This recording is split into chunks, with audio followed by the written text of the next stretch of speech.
सुप्रभात जय मसीह की। आज का वचन उड़ाऊ बनना। रोमियोस का 12 अध्याय उसकी 2 आयत।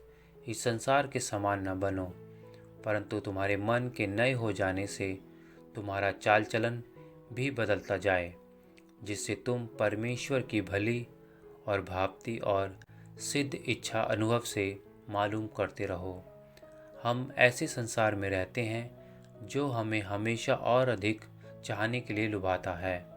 हम इसमें आसानी से एक आत्म केंद्रित मानसिकता में बह सकते हैं। उड़ाऊ पुत्र की यात्रा कैसे शुरू हुई?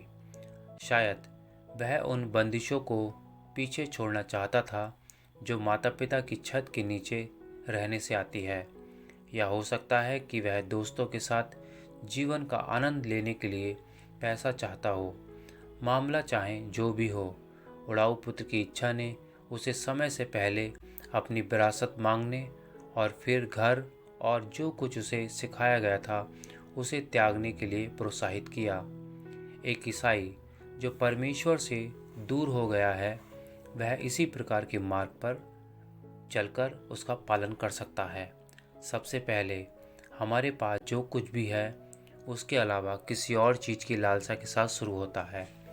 जितनी देर हम इस विचार को रहने देते हैं, उतनी ही मजबूत हमारी इच्छा होती है और अंत में हम जो चाहते हैं उसे सही ठहराने के तरीके को ढूंढते हैं। फिर उस दोषपूर्ण तर्क के आधार पर हम अपने आत्म केंद्रित लक्ष्यों की ओर बढ़ते हैं। भटके बेटे की तरह हम कुछ समय के लिए दुनिया के सुखों का आनंद ले सकते हैं, लेकिन आखिरकार हम खुद के जीवन में कुछ अनिवार्यताओं की कमी पाएंगे, जैसे बिना शर्त प्रेम, सुरक्षा और जीने का एक अर्थपूर्ण उद्देश्य हम भूल जाते हैं। हमें अपनी स्थिति की वास्तविकता को समझना चाहिए। आप और मैं एक सक्रिय शत्रु के खिलाफ हैं, एक ऐसी दुनिया जो परमेश्वर को महत्व नहीं देती है और आज्ञाकारिता पर खुशी को प्राथमिकता देने की हमारी अपनी प्रवृत्ति है।